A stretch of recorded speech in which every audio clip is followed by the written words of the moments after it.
अस्सलाम वालेकुम दोस्तों, आज हम आपको ऐसे मुस्लिम कंट्री की सैर करवाने जा रहे हैं जो कुदरती खूबसूरती और इस्लामिक तारीख से बड़ा हुआ है। जी हाँ, आज हम सैर करने जा रहे हैं मोरक्को की। मोरक्को पाकिस्तानियों की क्यों इज्जत करता है? इस मुल्क की आज़ादी में मुसलमानों ने अहम किरदार अदा किया था जो बहुत कम लोग जानते हैं। पूरी दुनिया की नजरें मराकश पर क्यों लगी हैं? ऐसा क्या है मोरक्को के पास जिसे पूरी दुनिया हासिल करना चाहती है? पाकिस्तान ने ऐसी क्या मदद की है? यहाँ के लोग कैसे हैं? पाकिस्तानी जॉब या बिजनेस क्या कर सकते हैं? इस मुल्क की तारीख क्या है और मोरक्को क्यों जाएं? इस सवाल का जवाब आपको वीडियो देखने के बाद जरूर मिल जाएगा। चले अब निकलते हैं मोरक्को के एक शानदार सफर पर। इस कंट्री का ऑफिशियल नाम किंगडम ऑफ मोरक्को है, जिसे हम मराकश के नाम से भी जानते हैं, जो नॉर्थ अफ्रीका में मौजूद है। ये एक मुस्लिम कंट्री है जहाँ 99.6% लोग मुस्लिम हैं, बाकी दूसरे मज़ाहब के लोग आबाद हैं। यहाँ के रहने वाले लोग खुद को मगरिब भी कहते हैं। ये जजीरा बहरल ओकियानूस के किनारे एक तवील साहली पट्टी पर वाक़या है। इसकी सरहदें जबल तारिक, जिसे जब्राल्टर भी कहते हैं, मराकश के मशरिक की जानिब अलजायर यानी अल्जीरिया और शमाल की जानिब स्पेन लगता है। इसके जुनूब की जानिब 50 साल से मुतनाज़ा इलाका मगरिबी सहारा वाक़या है। इस सहरा का ज्यादातर इलाका मराकश के कब्जे में है, इसलिए जुनूब की जानिब से इसकी सरहदें इस्लामी जमहूरिया मोरितानिया से जाकर मिलती हैं। इस कंट्री में 38 मिलियन लोग आबाद हैं, जो आबादी के लिहाज से दुनिया के 40वें नंबर पर आता है। ये एक दिलकश कंट्री है जिसे जजीरा मगरिब भी कहा जाता है। ये मुल्क दिलकश मनाजर तरीही इमारतों और मुनफरिद सकाफत की वजह से दुनिया भर में फेमस है। मोरक्को अपनी खूबसूरती और मेहमान नवाजी की वजह से हर किस्म के टूरिस्ट के लिए एक फेमस जगह है। मोरक्को का मौसम टूरिस्ट के लिए बेहतरीन है, न ज्यादा गर्मी पड़ती है और न ही ज्यादा सर्दी पड़ती है। मोरक्को में ज्यादातर लोग अरबी जुबान बोलते हैं, लेकिन इसके अलावा फ्रेंच जुबान भी बहुत ज्यादा बोली जाती है। वैसे आमतौर पर मुल्क का दारुल हुकूमत ही सबसे बड़ा शहर होता है, लेकिन मोरक्को में ऐसा नहीं है। मोरक्को का कैपिटल रबात है, लेकिन कंट्री का सबसे बड़ा शहर कासाब्लांका है, जहां तकरीबन 40 लाख लोग आबाद हैं। सबसे ज्यादा रौनक भी आपको इसी शहर में नजर आएगी। इसके अलावा इस कंट्री में मराकश सिटी भी मौजूद है, जहां टूरिस्ट सबसे ज्यादा आते हैं। मोरक्को का कुल रकबा 4,46,000 मुरब्बा किलोमीटर है। इस कंट्री में 66% लोग शहरों में रहते हैं और 36% लोग गाँव में आबाद हैं। खूबसूरती में इस मुल्क के पास सब कुछ है। इस्लामिक कल्चर, खूबसूरत पहाड़, नदियाँ और दुनिया का सबसे बड़ा सहरा भी इस मुल्क को लगता है। इस कंट्री के लोग सबसे ज्यादा ग्रीन टी पीना पसंद करते हैं। आपको सुबह से शाम तक हर रेस्टोरेंट में ग्रीन टी जरूर मिलेगी। यहाँ के लोगों को यूरोप में सेटल होने का बहुत शौक है। तकरीबन 56 लाख लोग यूरोप में आबाद हैं। मोरक्को की जीडीपी 141 बिलियन डॉलर है और यहाँ के लोगों की सालाना आमदनी $3,672 है। महंगाई की शरह सिर्फ 6% है और बेरोजगारी 9.1% है। ज़राअत इस कंट्री में सबसे ज्यादा इकोनॉमी को सहारा देती है। इसके बाद माइनिंग और टूरिज्म भी बहुत अहमियत रखते हैं।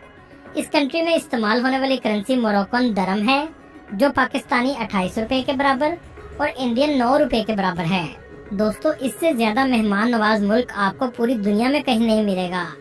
आप एक बार इनकी मेहमान नवाजी देखेंगे तो आपको अंदाजा होगा मेहमान नवाजी क्या होती है। पाकिस्तान से इनके ताल्लुकात भी बहुत अच्छे हैं। इसकी क्या वजह है, आगे हम आपको वीडियो में बताएंगे। दोस्तों, दुनिया में हर कल्चर में कुछ ना कुछ अलग बात होती है। पूरी दुनिया में प्यार के लफ्ज को दिल से तशबीह दी जाती है, लेकिन मोरक्को में प्यार के लफ्ज की तशबीह जिगर से है। जैसे हमारे यहाँ बोला जाता है कि ये मेरा जिगरी यार है। ये लफ्ज भी हमने मोरक्को से ही लिया है। दोस्तों, यहाँ आपको एक हैरानकुन बात बताता चलूं। 1950 में एक फिल्म बनी थी जिसका नाम था ब्लैक रोज। कहा जाता है कि इस फिल्म की शूटिंग में 2 असली मोरक्को मुसलमानों को फांसी दी गई थी ताकि फिल्म को रियल दिखाया जा सके, क्योंकि उस वक्त मोरक्को को आज़ादी नहीं मिली थी। आप यहाँ से भी अंदाज़ा लगा सकते हैं कि आज़ादी कितनी बड़ी नेमत है। अगर मोरक्को की तारीख की बात करें तो इस्लाम से पहले रूमी सल्तनत का इलाका था। रूमी सल्तनत के हाथमे के बाद ये बाज़ंतीनी और यूनानियों के कब्जे में चला गया। उस वक्त भी वो इलाके आज़ाद रहे जहाँ बर्बर खानदान के लोगों की अक्सरियत थी। बर्बर खानदान के लोगों को ताकतवर खानदानों में माना जाता था। उमवी हुकूमत के दौर में एक जनरल उकबा बिन नाफे ने 683 ईस्वी में मराकश को फतह कर लिया। बर्बर खानदान के लोग मुसलमानों के खिलाफ बगावत करते रहे। अफ्रीका में जब मूसा बिन नसीर को गवर्नर बनाकर भेजा गया तो आपने बर्बर खानदान वालों को यकीन दिलाया जिस तरह मैं तुम लोगों के लिए अच्छा सोचता हूँ उसी तरह दूसरे मुसलमान भी अच्छा सोचते हैं। इनकी तबलीग की वजह से बर्बर खानदान ने इस्लाम कबूल कर लिया। मूसा बिन नसीर के फौजी कमांडर तारक बिन ज़ियाद भी बर्बर खानदान से ताल्लुक रखते थे। मुसलमानों ने तारक बिन ज़ियाद की कमान में उंदलस को भी फतह कर लिया। स्पेन का पुराना नाम उंदलस था। तारक बिन ज़ियाद बहुत ही बहादुर शख्स थे। इनका मशहूर वाक़या ये है, जब इन्होंने मराकश से स्पेन की तरफ अपनी फौज के साथ हमला किया तो स्पेन पहुंचकर अपनी कश्तियां जला दी और स्पेन पर अटैक कर दिया। या तो जंग जीतेंगे या शहीद होंगे, वापसी का रास्ता खत्म कर दिया। अब्बासी एम्पायर के ज़वाल के बाद स्पेन के रहने वाले मुसलमानों पर ईसाइयों ने जुल्म करना शुरू कर दिया। मजबूरन मुसलमानों को स्पेन छोड़ना पड़ा। इसके बाद ये मोरक्को में जाकर आबाद होना शुरू हो गए। यही वजह है कि जब आप मराकश जाएंगे तो आपको अरबी, अफ्रीकी, यूरोपी कल्चर देखने को मिलेगा। मुसलमानों की ना इत्तफाकियों की वजह से 17वीं सदी में फ्रांसीसी और स्पेन काबज होना शुरू हो गए। 1912 में मोरक्को का मुकम्मल कब्जा स्पेन और फ्रांस के पास चला गया। 1944 में मराकश की सियासी पार्टियों ने आज़ादी की आवाज़ बुलंद करना शुरू कर दी। मोरक्को की आज़ादी की तारीख में पाकिस्तान का बहुत अहम किरदार है। 1952 में मराकश के सुल्तान मोहम्मद ने अमेरिका की जनरल असम्बली में मोरक्को की तहरीक आज़ादी के लीडर अहमद बिन फर्ज को भेजा। जब वो असम्बली में खड़े हुए तो फ्रांस के नुमाइंदे ने ये कहकर खिताब रोक दिया कि मोरक्को एक फ्रांसीसी कॉलोनी है, इसे मोरक्को के बारे में बोलने की इजाज़त नहीं है। इसी इजलास में पाकिस्तान के पहले वजीर खारजा जफरुल्लाह भी शामिल थे। जब इन्होंने एक मुसलमान के साथ फ्रांसीसी नुमाइंदे का हतक अमेज सलूक देखा तो इन्होंने इसे पाकिस्तानी शहरियत देने की पेशकश की। रात गए न्यूयॉर्क में पाकिस्तानी सफारत खाना खोला और वहां अहमद बिन फर्ज को पाकिस्तानी पासपोर्ट जारी किया। इसी तरह अगले दिन अहमद बिन फर्ज पाकिस्तानी कुर्सी से जनरल असम्बली में खिताब करके मोरक्को से फ्रांस की आज़ादी की आवाज़ बुलंद की। इस खिताब की वजह से मोरक्को में आज़ादी की तहरीक ने जोर पकड़ा। 1956 में मोरक्को फ्रांस से आज़ाद हो गया। मोरक्को के बादशाह ने अहमद बिन फर्ज को मुल्क का वजीर आजम नामजद किया। जब तक वो वजीर आजम रहे अपने दफ्तर की दीवार पर पाकिस्तानी पासपोर्ट की कॉपी अवेजा रखी। शायद यही वजह है कि मोरक्को के लोग पाकिस्तानियों से मोहब्बत करते हैं। पाकिस्तान में इसकी एम्बेसी मौजूद है। एम्बेसी का लिंक आपको डिस्क्रिप्शन में मिल जाएगा। मोरक्को पाकिस्तान से तकरीबन 8 से 9 घंटे की फ्लाइट पर वाक़या है। आप रबात या कैसाब्लैंका एयरपोर्ट पर जा सकते हैं। अगर आप नेशनैलिटी लेना चाहते हैं तो आपके पास सबसे बेहतर एक ही तरीका है कि आप वहां जाकर शादी कर लें। इसके अलावा इंडियन के लिए ई वीज़ा है जो 3 से 4 दिन में आसानी से लग जाता है। बिजनेस के लिए भी आप मोरक्को जा सकते हैं। अगर आपका ताल्लुक मिनरल से, एग्रीकल्चर से या टेक्सटाइल इंडस्ट्री से है तो आप इस कंट्री में बिजनेस के लिए भी जा सकते हैं। दोस्तों, ये इतना खूबसूरत है कि 38 मिलियन की आबादी में 14 मिलियन टूरिस्ट आते हैं। आप भी इसकी खूबसूरती बस देखते ही रह जाएंगे। कैसाब्लैंका मोरक्को का फेमस सिटी है जो बहुत डेवलप है। ये मुल्क का तजारती मरकज भी है। इस शहर में जो भी आता है हसन 2 मस्जिद का जरूर विजिट करता है। ये दुनिया की सबसे बड़ी मसाजिद में से एक है जो अपनी खूबसूरती, आर्किटेक्चर और समुंदर के किनारे लोकेशन की वजह से बहुत फेमस है। इस मस्जिद का मीनार दुनिया का दूसरा बुलंद तरीन मीनार है। इसके अंदर म्यूजियम भी मौजूद है जिसके अंदर जाने की टिकट है जो $13 की है। इसे 1993 में बनाया गया था जो उस वक्त के किंग हसन 2 ने तैयार की थी। इस शहर में आप ट्रेन पे भी सफर कर सकते हैं। कैफे, रेस्टोरेंट आपको हर जगह नजर आएंगे। कैसाब्लैंका में आपको तारीखी इमारतें भी देखने को मिलेंगी। कैसाब्लैंका में मदीना का विजिट जरूर करें जो ओल्ड टाउन की तरह बना हुआ है, जहां आपको बहुत सी दुकानें भी देखने को मिलेंगी। इनमें सबसे ज्यादा दुकानें आपको कपड़ों की नजर आएंगी। कैसाब्लैंका में ट्रेन स्टेशन भी मौजूद है जिसके अंदर आपको खाने पीने के तमाम ब्रांड मिलेंगे, जहां से आप ट्रेन लेकर दूसरी सिटी भी जा सकते हैं। चलें अब निकलते हैं दूसरी सिटी के लिए जो है मराकश। कैसाब्लैंका से मराकश की टिकट 130 दिरहम की है। अफ्रीका की सबसे डेवलप ट्रेन मोरक्को की है। इस कंट्री में बुलेट ट्रेन भी है और नॉर्मल ट्रेन भी मौजूद है। یہ ہے مراکش کا ٹرین اسٹیشن۔ یہ شہر موروکو کے دل میں واقع ہے۔ یہ شہر بھی تاریخی عمارتوں، خوبصورت باغات اور روایتی بازاروں کی وجہ سے پوری دنیا میں فیمس ہے۔ یہ کنٹری تو مسلم ہے، لیکن اس شہر میں آپ کو کسینو بھی دیکھنے کو ملے گا۔ اس شہر میں لگژری برانڈز بھی موجود ہیں۔ آپ یہاں آ کر شاپنگ بھی کر سکتے ہیں۔ مراکش سٹی کے جامع الفنا اسکوائر میں ہر وقت رونق رہتی ہے۔ اس شہر میں بھی کیسابلانکا کی طرح مسجد بھی موجود ہے، جسے قطبیہ مسجد کہا جاتا ہے۔ اس شہر میں ایک یہودیوں کا قدیم محلہ موجود ہے جس کا نام الملا ہے۔ یہاں پر یہودیوں کی عبادت گاہ بھی ہے۔ اس کے علاوہ 16ویں اور 19ویں صدی کے بہت سے محل بھی موجود ہیں۔ جو تاریخ کو پسند کرتے ہیں ان کے لیے یہ بہترین جگہ ہے۔ دوستو، مراکش صحرا کے کنارے ہے، جہاں سے آپ ڈیپ صحرا کا ٹور بھی لے سکتے ہیں۔ اس علاقے کا نام مورزویا ہے، جو مراکش سے 600 کلومیٹر کے فاصلے پر واقع ہے، جس کے چاروں طرف صحرا موجود ہے۔ راستے میں آپ کو ایٹلس پہاڑوں کا نظارہ بھی دیکھنے کو ملے گا۔ مورزویا جاتے ہوئے راستے میں ایک آپ گاؤں دیکھیں گے جو کئی ہزار سال پرانا ہے، جو ایسے لگتا ہے جیسے ریت سے پورا شہر بنایا ہو۔ اس گاؤں کو آپ نے اکثر انگلش موویز میں بھی دیکھا ہوگا۔ اس گاؤں میں گلیڈیٹر مووی اور گیمز آف تھرون کی شوٹنگ بھی کی گئی ہے۔ فیسٹی کا بھی آپ وزٹ کر سکتے ہیں، جو بہت تاریخی اور قدیم شہر ہے۔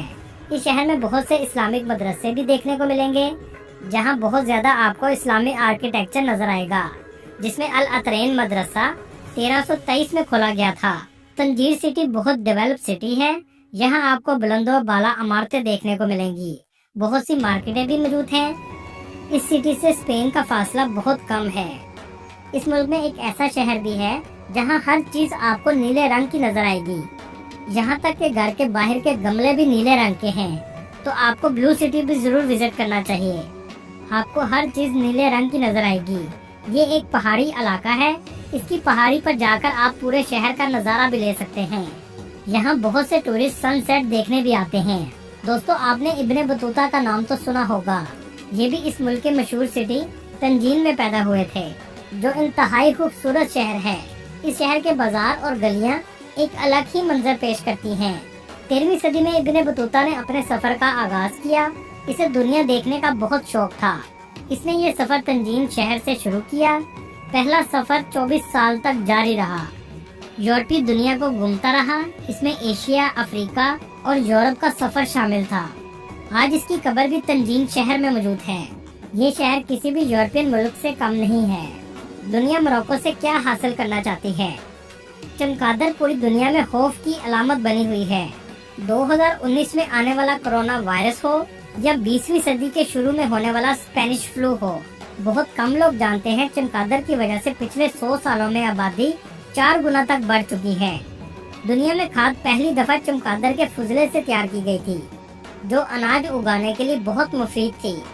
اسی فرٹیلائزر کو استعمال کرتے ہوئے دنیا نے اناج کو کئی گنا بڑھا لیا۔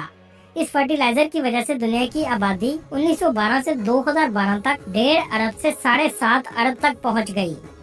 2010 میں ایک حیران کن بات سامنے آئی کہ فرٹیلائزر میں استعمال ہونے والے کمپاؤنڈ فاسفیٹ اور پوٹاشیم ہماری زمین میں ختم ہوتے جا رہے ہیں۔ پوٹاشیم کے ذخائر تو شاید اگلے 100 سال کے لیے موجود ہیں، لیکن فاسفیٹ کے ذخائر صرف 50 سال کے باقی رہ گئے ہیں۔ دوسرا مسئلہ یہ ہے کہ ہم فاسفیٹ مصنوعی نہیں بنا سکتے۔ اسی وجہ سے بہت سے ممالک نے فاسفیٹ کے ریزروز بچانے کے لیے ان کی ایکسپورٹ پر پابندی لگا دی ہے۔ اسی وجہ سے فاسفیٹ کی پرائس 80% تک بڑھ چکی ہے۔